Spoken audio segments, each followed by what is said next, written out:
Hello, EGR361 students.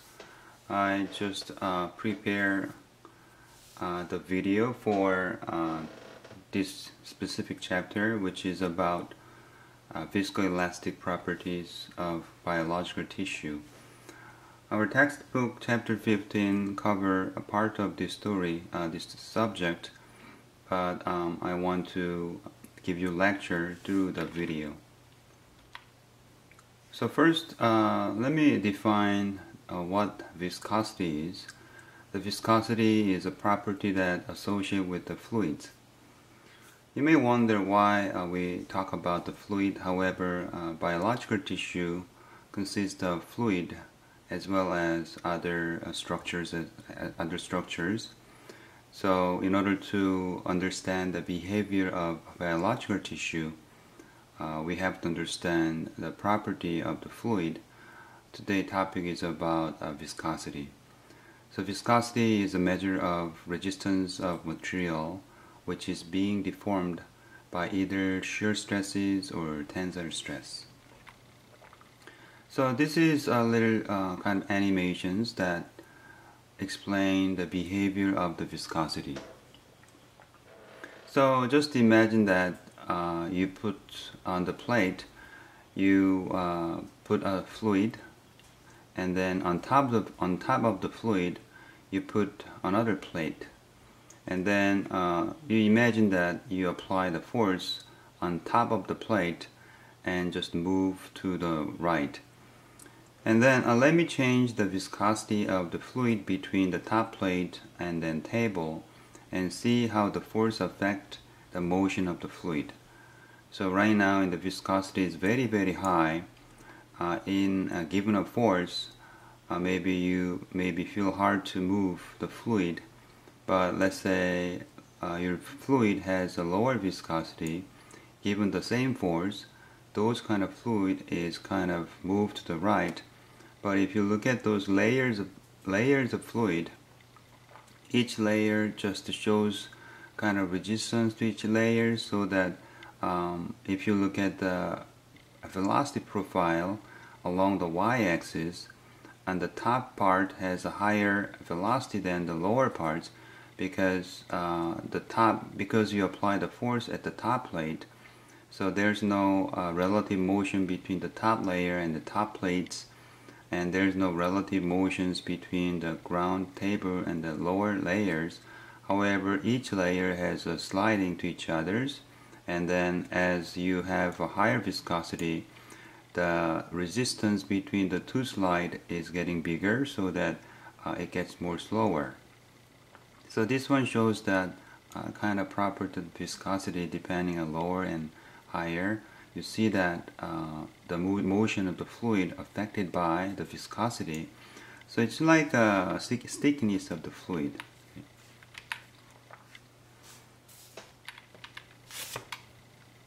Okay, then next slide is, so this one shows that examples of viscoelastic elastic material. So this is memory foam. So as you know, that if you just push it, it just soften and then it just mark. And this is another viscoelastic material. And one of viscoelastic material you can find inside of your body is this disc on your spine. This has a viscoelastic material. So many biological materials, especially viscoelastic material, shows that a certain property. So for example, let's say you have one specimen here, and then you apply the force down to the floor. You just apply the force down. Let's say if this specimen were just elastic material, when you apply the pulling force at time equal to 0 here, then if this is elastic, then the length rapidly increase and just stay there. This is elastic. However, the viscoelastic material, after you pull the force, it just follow your kind of force That's why you see that a rapid change of the length. But even given the same force, okay, then as a function of time, the length is keep increasing. So the material that exhibit both viscous and elastic natures are called viscoelastic, like I shown you in the animations in a previous slide. And then this is elastic material property. So in an elastic material, property shows that the linear relationship between strength and strain. So if you see the mathematical formulas, the stress is equal to the function of strain, and this is just linear, and this slope represent Young's module. And then this is a spring model, so spring shows the elastic material. That's why when you apply the stress and then you see the strain, and their relationship is just linear as see this Hooke's law. And especially the biomaterial that has viscoelastic property, the response of the material is depending on how quickly the load is applied or removed. So this one shows that with the same material, depending on how fast, how slow you apply the load, you see the different stress and strain relationships.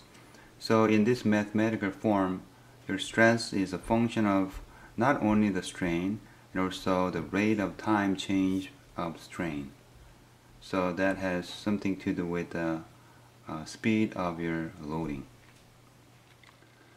So this one shows that the strain rate is depending on the rate of the loading, and this is the actual experiments. So this one shows that different loading rates, and then shows different stress and strain behaviors. And this is from the specimen is cortical bone. So bone, you may consider the bone is very rigid. However, the bone is one of biological tissue that shows the viscoelastic behaviors. So in the bone shows that different behaviors depending on different strain stress loading rates. So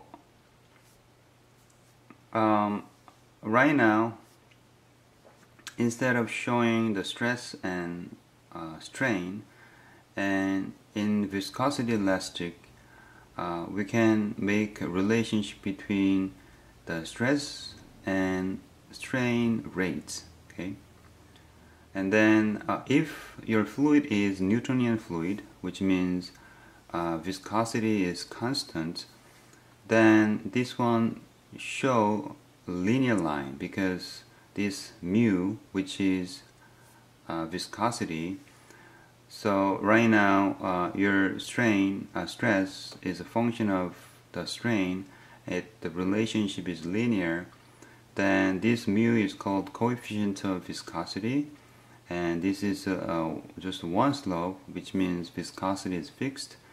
So you see this kind of property in the Newtonian fluid, and in those kind of viscosity behaviors can be modeled using the dashpot. So in this schematic figures, dashpot looks like one kind of square, looks like a syringe, and just imagine that you just pull or push of this rod, and inside of these kind of cylinders there's air or fluid. So when you try to pull it, you may see some field resistance, or when you push it, you may feel resistance.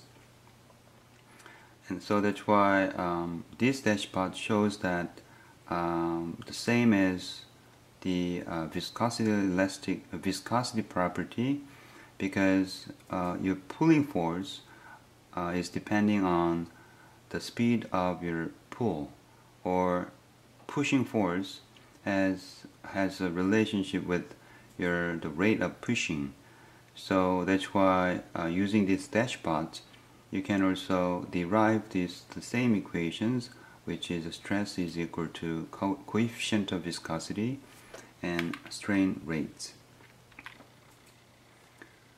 So these are key concepts when we talk about viscoelastic materials. When you test it, when you describe the viscoelastic material, we talked about the three things. One is creep, second is stress relaxations, and third is hysteresis. The creep refers to that over the time under constant load, the deformations keep increasing. That's the kind of creep. And stress relaxations explains that under the constant deformations, how the stress decrease over time. That's the stress relaxation. And I'm going to show what hysteresis is.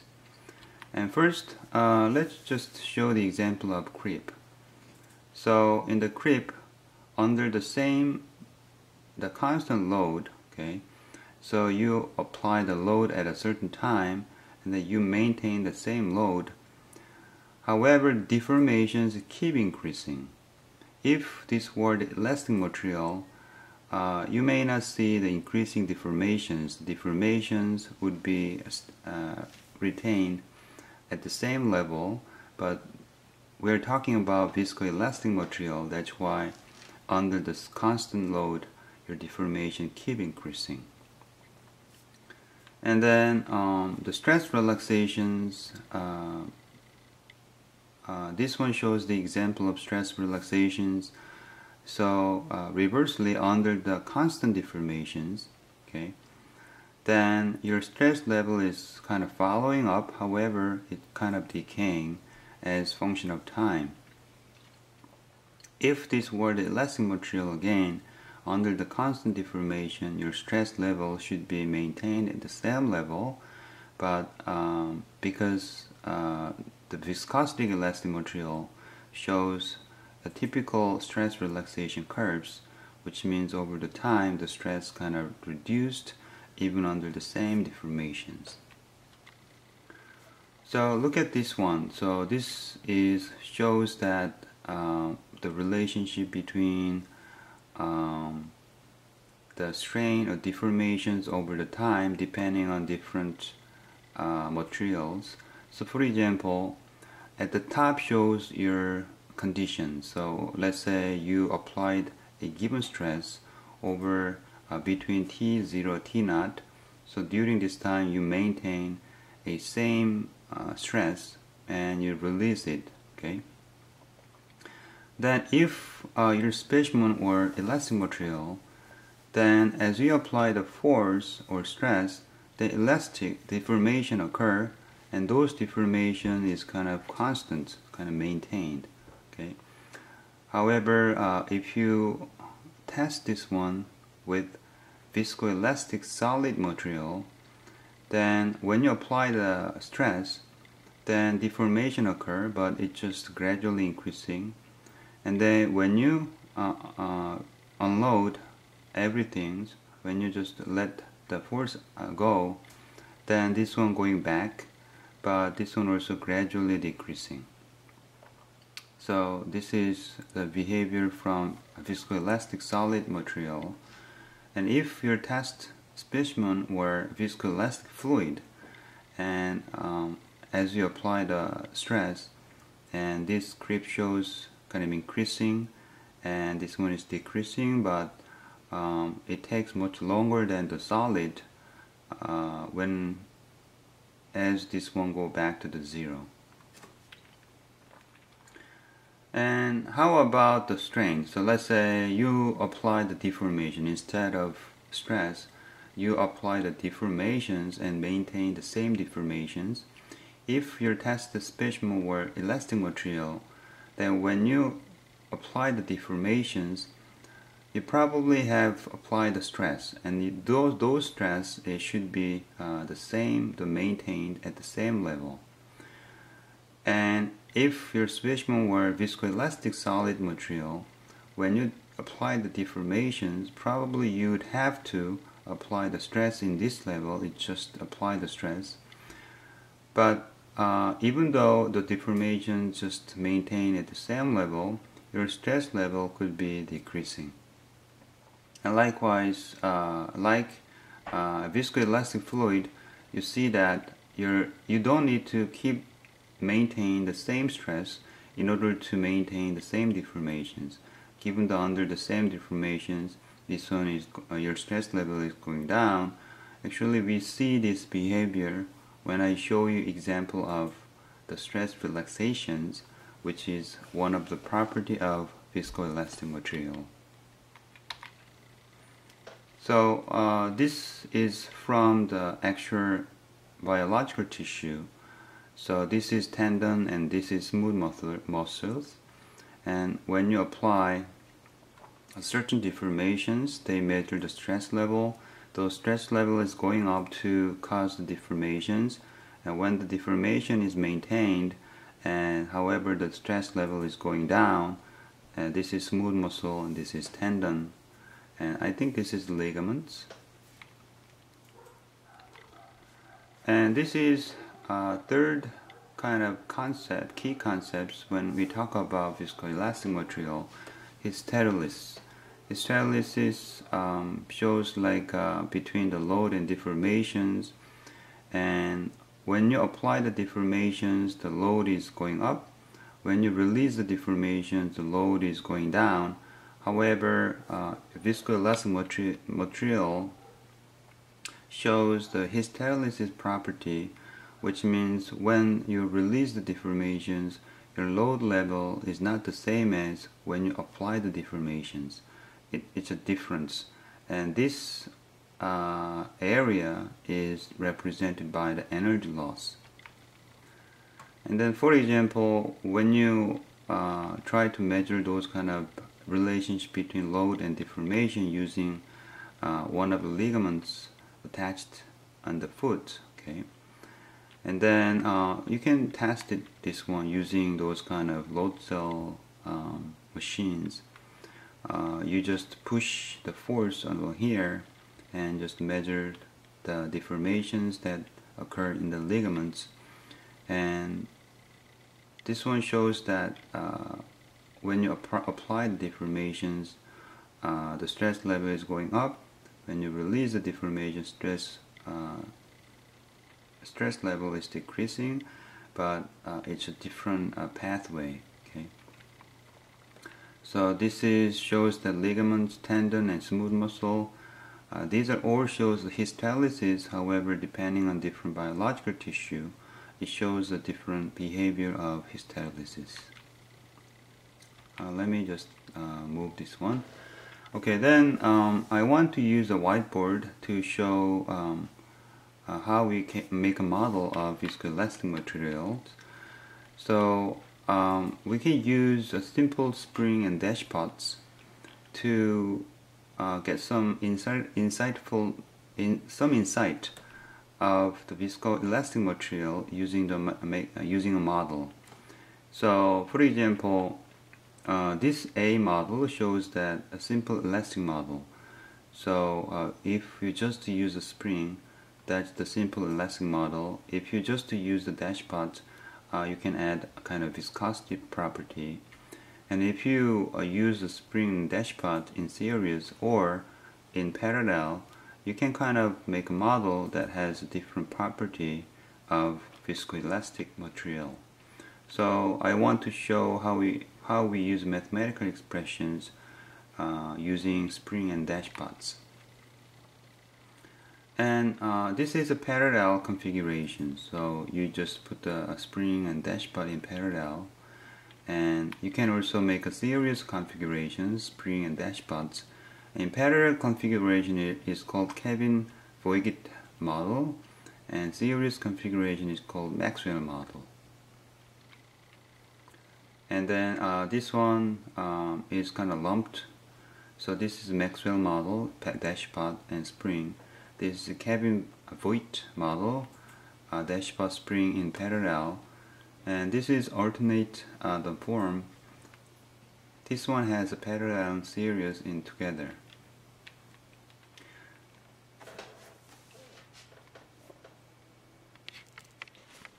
Okay, so I want to show you how we make simple viscoelastic models, and I want to first start with the simpler one, which is Maxwell model. Okay, so let me just write down here a simple viscoelastic model. So let me first start with Maxwell model.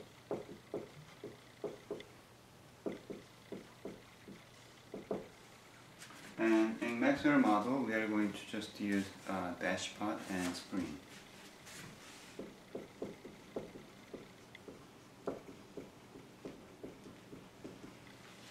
So our model, just like one dashpot, okay, and then a spring. So let's apply that. You just apply like a load or force, okay. Then let's say this is interconnection points, and let's say this is 2. And then from here and from here, we decide the length. Okay, so this is the x1. Let's say this is x2. Okay?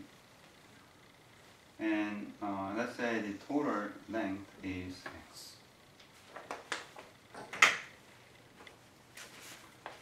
Then for the dashpot, okay, then the dashpot in the simple model for dashpot is the force is equal to this is like a coefficient of the dashpot viscosity, and then the force has something to do with the rate of loading, right? So you can say dx1 over dt.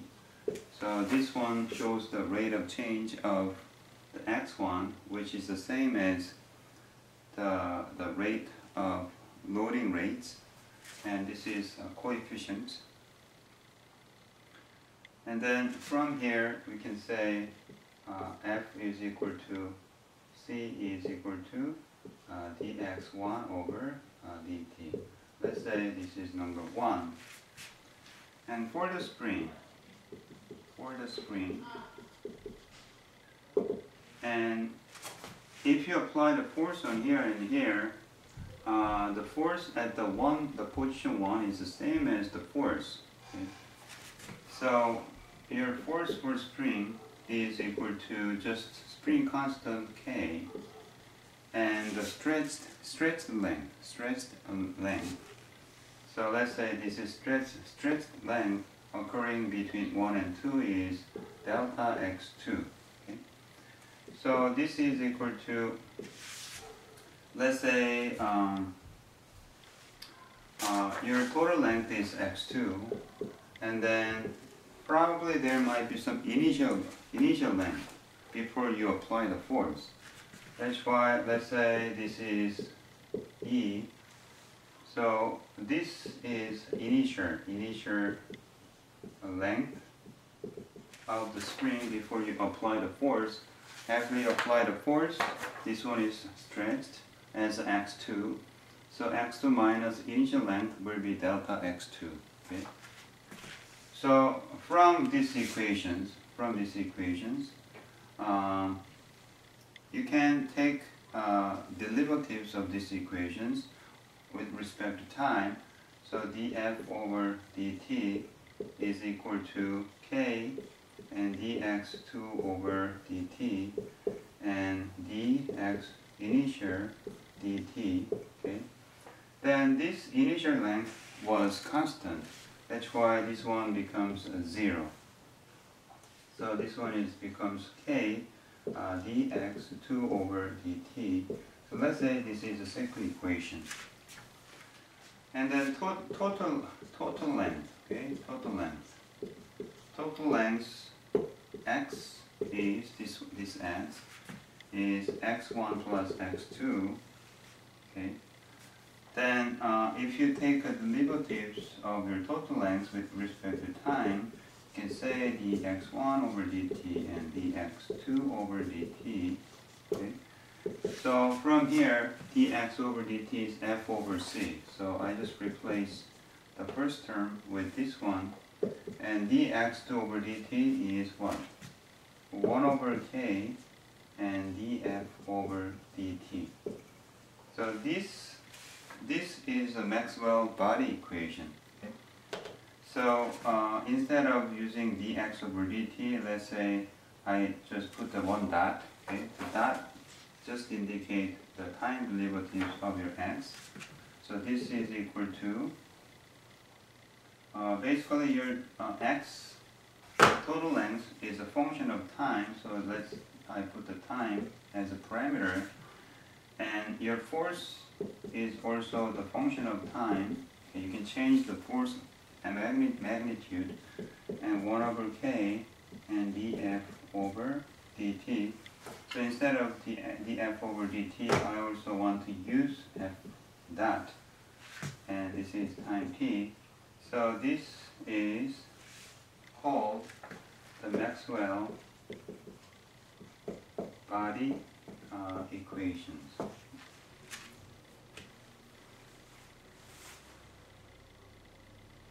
Okay, then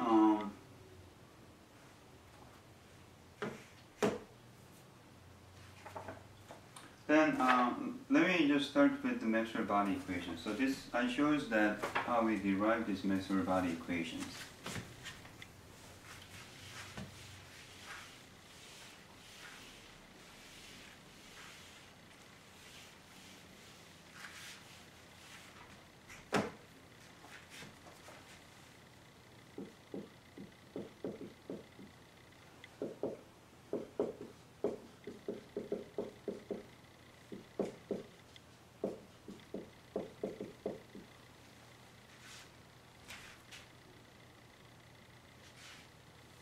So using these Maxwell body equations,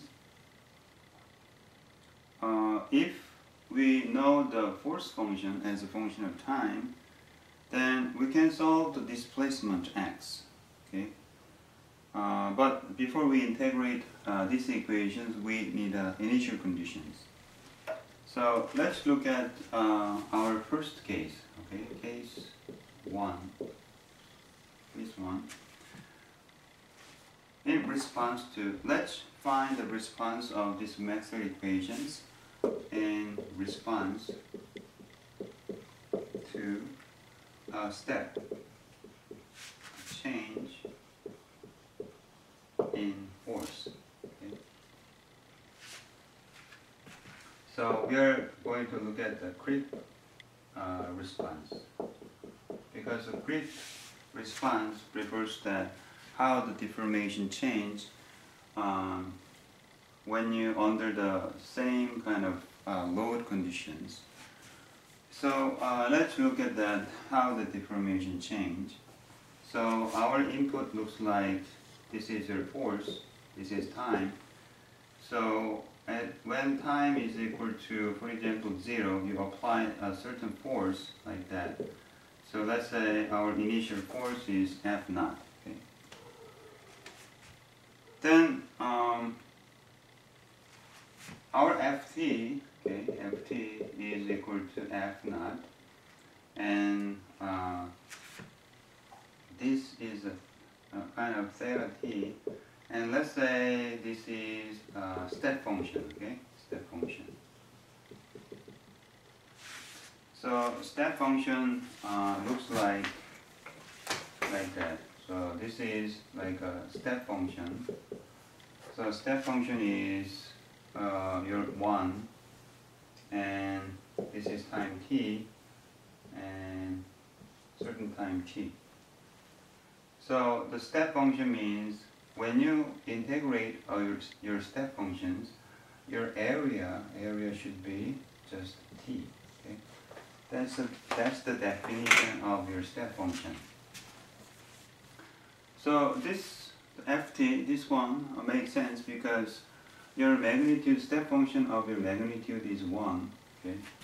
So if you just multiply f naught with 1, that's f naught, right? So, and then you apply this one, you multiply with f naught to step functions. So when time is equal to 0, then it just go out to f naught. So there's no any problem. We just use ft using this step function. Okay? And then one of interesting property of the step function is that if you take integrations of step function, okay, if you take integration of step functions, then this one becomes, this is called direct delta function. Okay, direct delta function. So what is direct delta functions? Direct delta functions looks like this is a direct delta functions. So direct delta functions has a certain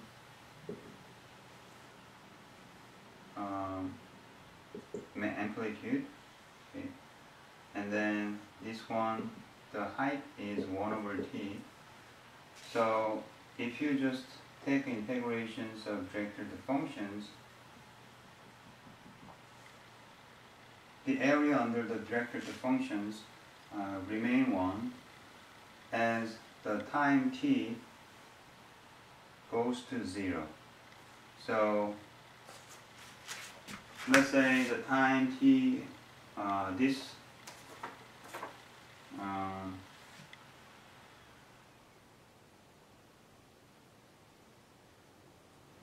the direct delta function shows this property.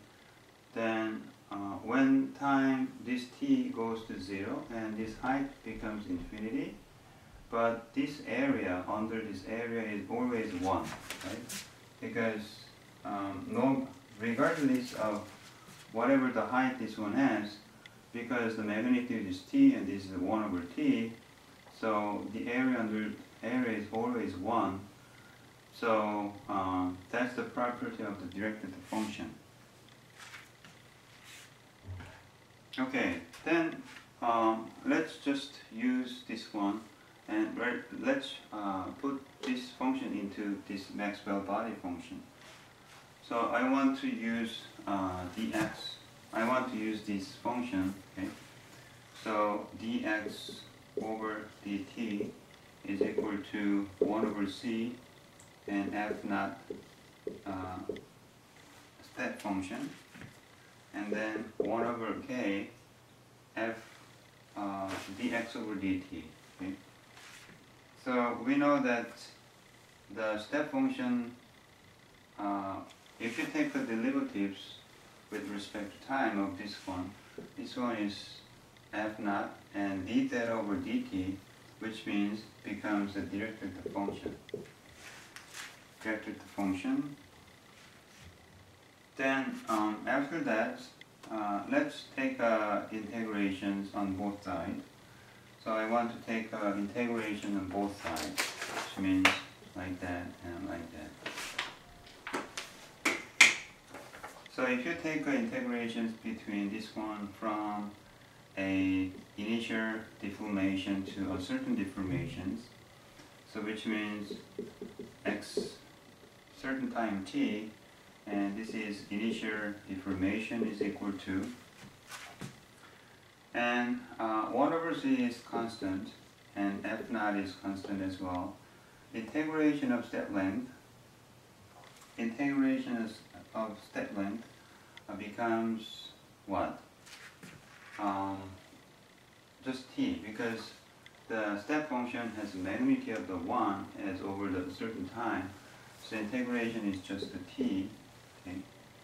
And then how about this one? So f naught and k is constant. If you integrations of the directed functions, integration will be just 1. Okay? Because in the directed functions, integrations always become the 1. So I can put the 1 here. And then this one shows the deformation, right? So because this one shows that how much the length change between your current time and initial one, that's why on the left side becomes deformations. And on the right side shows that it's property. So this one becomes f naught can be out, and 1 over k plus 1 over ct. Okay? So t is function of time. So if I make a plot, I want to make a plot on here with the line of this one. So when I apply kind of my force with amplitude f naught, and let's say this is my deformation plot, then this deformation plot follow this equation, right? So when applied the time, so let's say this is time equal to 0. So when you apply this force, and your deformations is kind of going up, and then this is a linear equation, so this is keep increasing. Then, for example, when you kind of release your kind of force, and this one is kind of going down and stay there, and then from here to here should be f naught divided by k. Okay. So this is one of the creep. This one shows the creep response. So under the one kind of constant load, what's the change of your deformation? So your deformations kind of follow it and then keep increasing even under the same maintain the force. And then when you release it, this one is going down by this much. Okay, then this is our first case. So this one shows the creep response, which means in response to a step change in force, what's the deformation change? Our second response is this.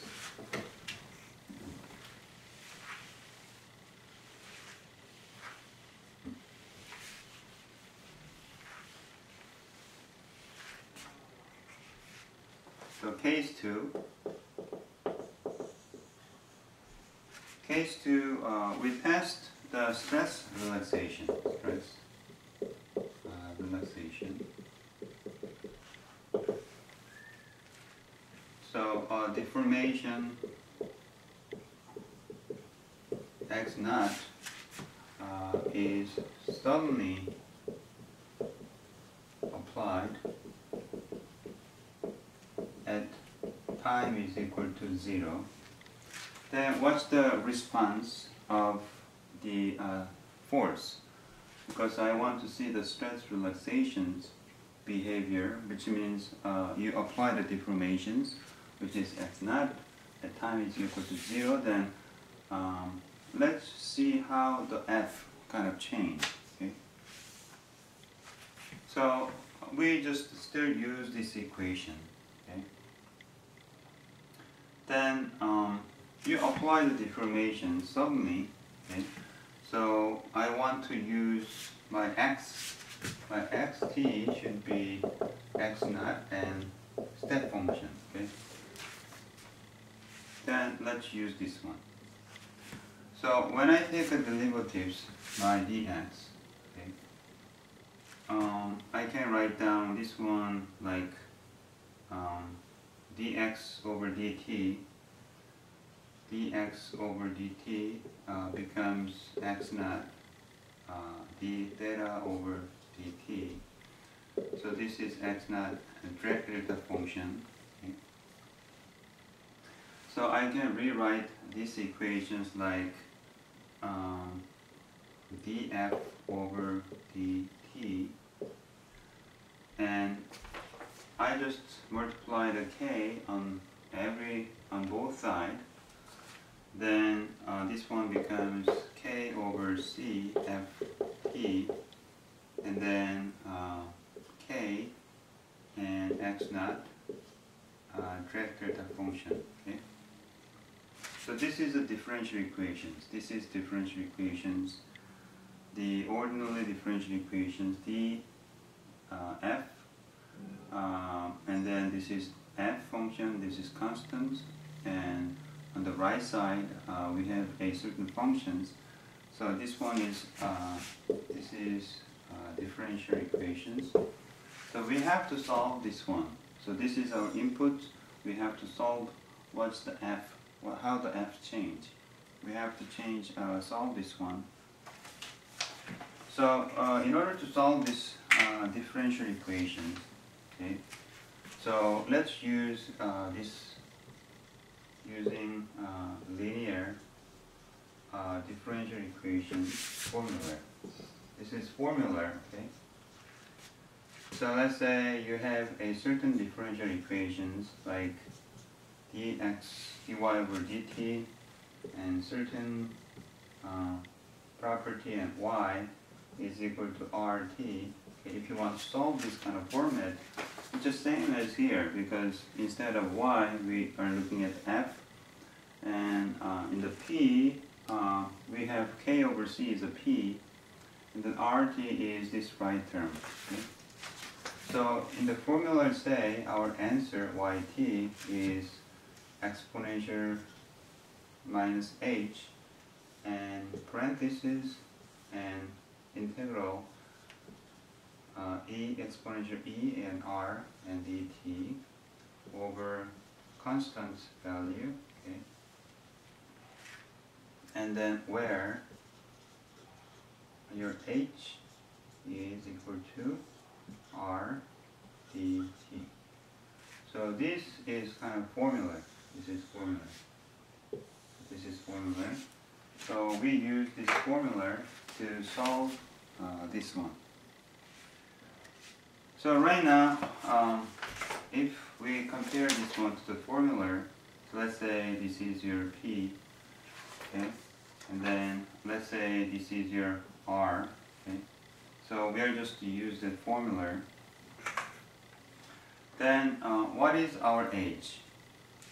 Our H here is equal to integral of R dt. So our R is this one. So K R x naught, okay, and direct delta function and dt. That's this is x naught. So this should be our H, right? Then let me see. H. Oh, I'm sorry. This is not the R. And this one should be P. Which means our H should be not R and K over C. K over C dt. So in case of our K, in our case, H is just K over CT. There's the H, okay? Okay, so if we just use the function, our answer ft is equal to exponential minus h, which is minus k over ct, and parentheses and exponential integral exponential k over ct, and r.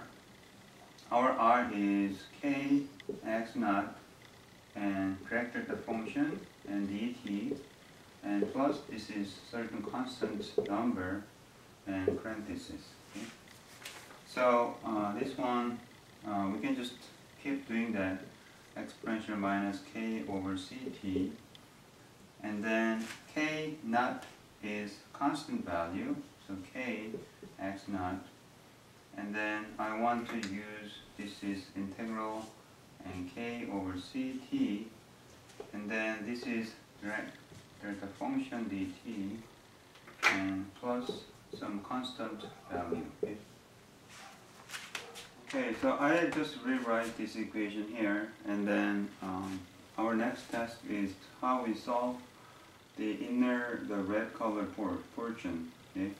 So after we solve this one first, and then let's try to rewrite everything. So in order to solve this one, I just want you to remind that this formula, so this is basically, let's say we have a function which has u and v, combination of u and v functions. If you take a derivatives of uv, that is a v times d over dt plus u times dv over dt. Then if you integrate on both sides, which means uv is equal to integration of v u dot dt and u v dot dt. So basically this part, the integrations, integral u prime v dt is equal to uv minus integration integral uv dot dt. So in here we consider, we consider that this portion, okay, this portion, we consider that this is a v and this is a u dot, okay, we consider that. So let's think about EKCT and direct delta and dt. So I told you that we consider that this is a v and this is a u prime. Then if I just follow these equations, I have to write down the u. So direct delta function is u prime, so u is integration of direct delta function, which is theta step functions. Then v is just EKCT, and minus my theta function, step functions, and k over c EKCT dt. Okay? And then let's solve this one again. So right now this if time is greater than 1, our theta function is just amplitude is 1. So I just try to think this is just 1. So this is becomes exponential kct minus c over k EKCT dt from 0 to t. So let's just solve this one. ek over ct minus c over k, and then k over c EKCT over t to 0. So this one is just cancelled, okay, and EKCT minus EKCT minus 1, okay, because this part becomes EKC 0, okay. So basically this one minus this one is 0, and minus positive and 1. So basically this red portion is just becomes 1. So I just write down here EK minus T, K, and not, this is 1, and constant, okay. So initial condition, our initial condition, okay, is ft is f naught when time is equal to 0, okay. So which means when time is equal to 0, our f should be f naught. So f naught when time is equal to 0 here is k f naught and const, okay. So your const, so here your constant value should be f naught minus k x naught, okay. So let's put this one to here. So we just continue to there. So e x minus t k x naught and plus e minus kct and f naught minus x naught, like that. So basically this one is becomes e minus kct f naught. So basically we started this one to look at our stress relaxation behavior. So our initial input is the deformation x0 is suddenly applied.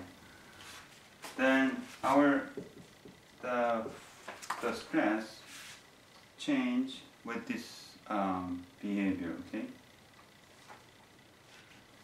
So when I make a plot, okay,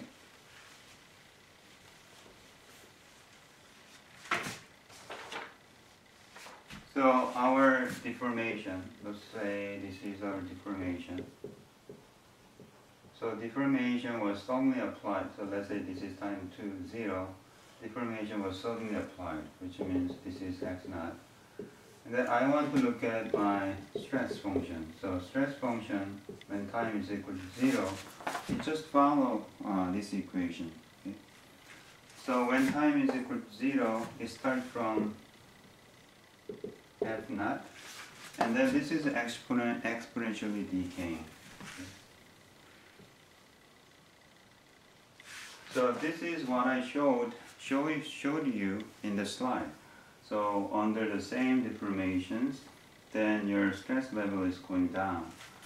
So using simple series, the Maxwell model, which shows that that kind of Maxwell model behave in such a way that has the same as the viscoelastic material.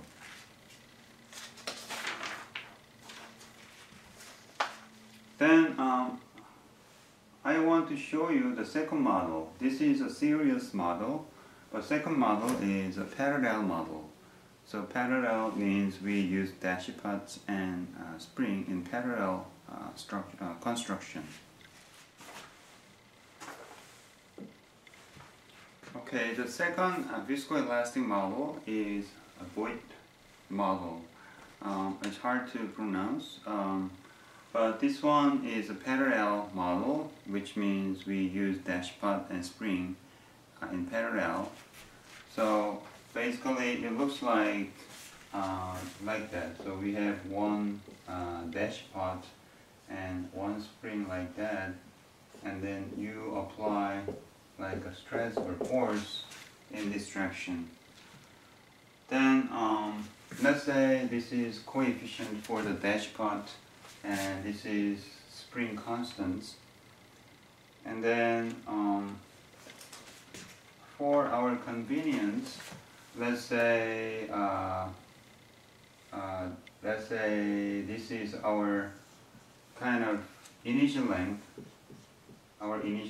So after you apply the force, it's kind of stressed. So let's say our stress length is x total, okay?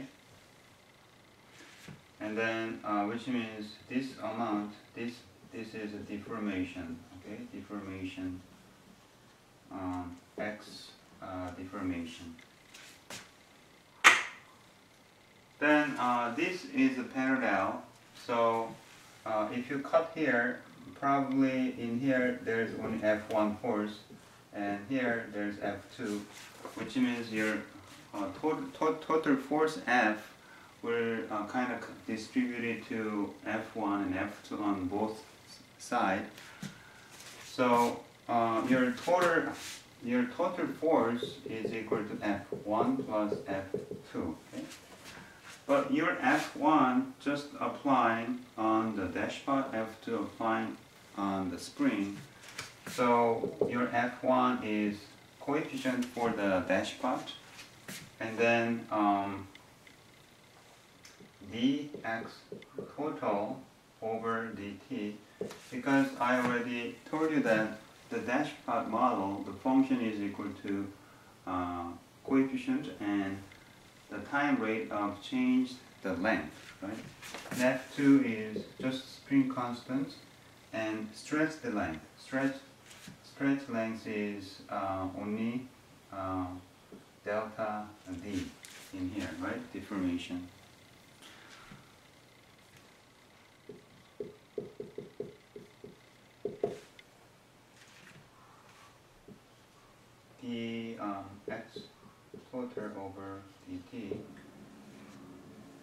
and then k over c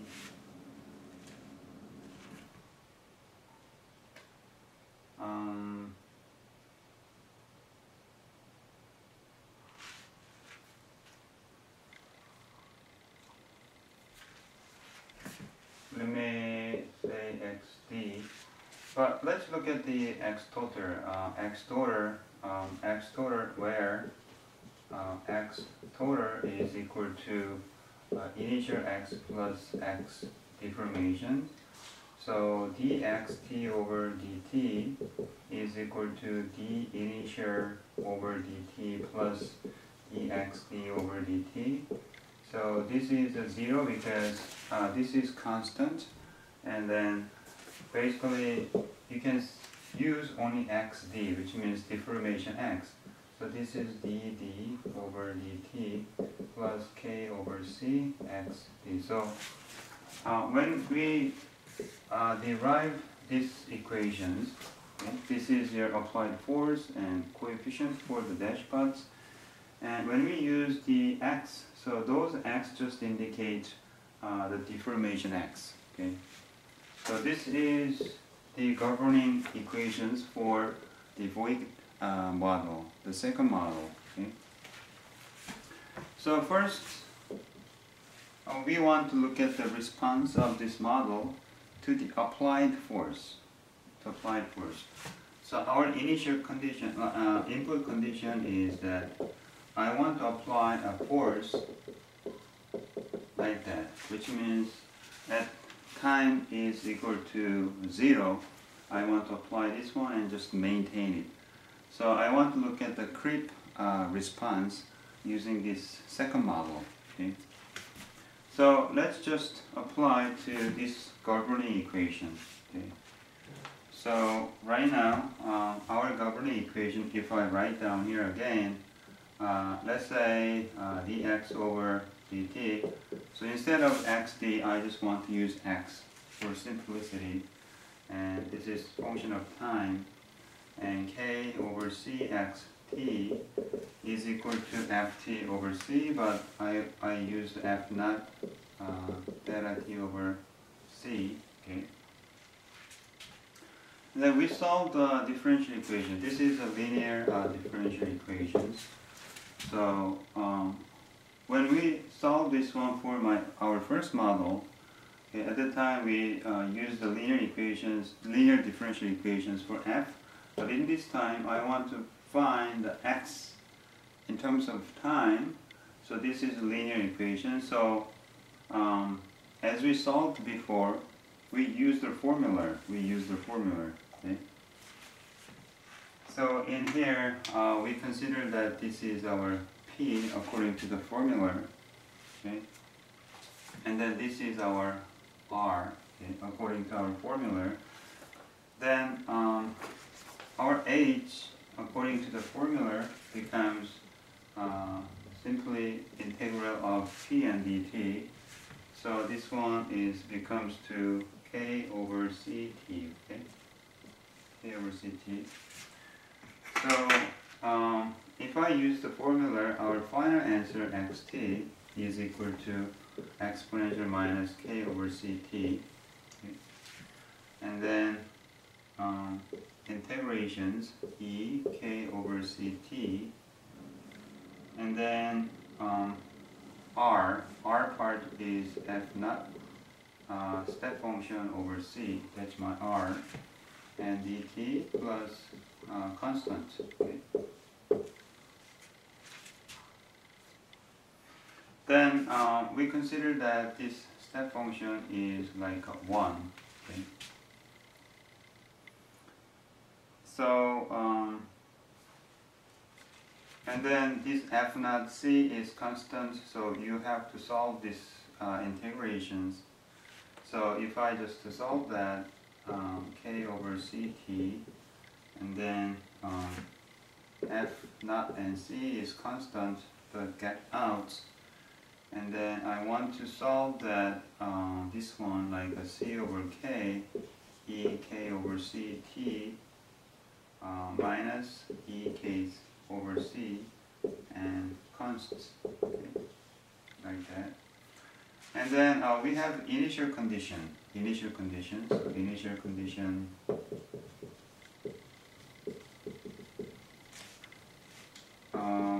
Our x, the deformation is 0 when time is equal to 0.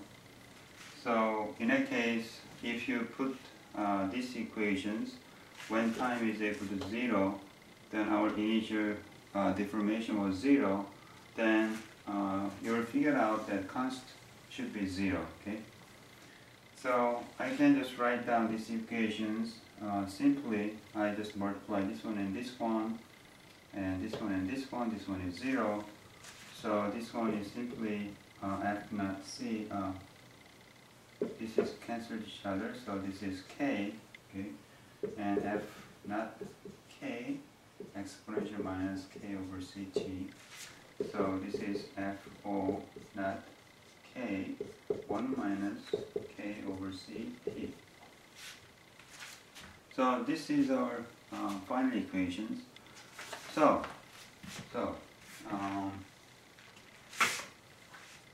when you apply the force, so this is our, for example, this is time and this is force. So I apply the force. This is F naught when time is equal to 0. Okay. Then I want to look at how my deformation changed, which is my x. So according to this equation, okay, when I apply this kind of rapid force, this one actually goes to increasingly like that. Okay. So when I apply the force, this one is kind of follow.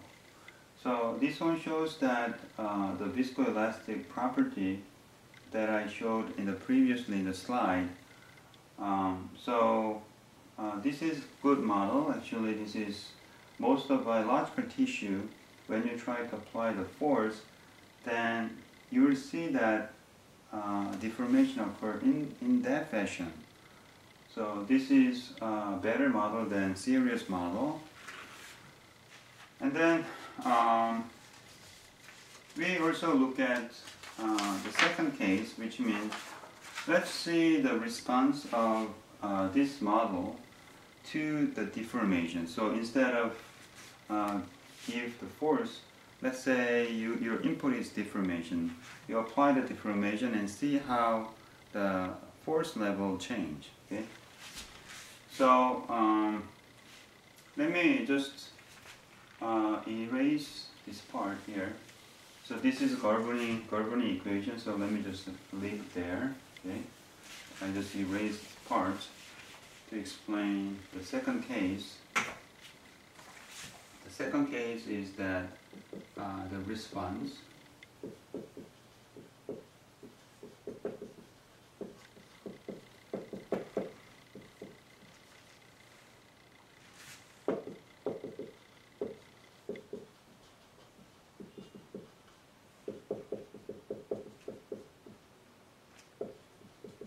so I still use step function. I just apply the deformation. Magnitude is x naught. So I still want to use this equation. Okay. So dx dt over dt is plus k over c xt is equal to ft over c. Then my ft is equal to c dx dt, and then k xt, right? And then this is my input. So if I take a derivatives, I know that my theta step function become direct delta function, which means this one. Okay? And then this is x naught and step function. So let's look at this one. Let's look at this one. So basically our input is like that. This is time t, this is deformation. So when time is equal to 0, I just apply a x naught deformations, and I want to see how the stress or load change depending on this one. So when time is equal to 0, okay, when time is equal to 0, and the vector function is infinity, okay, vector function is infinity,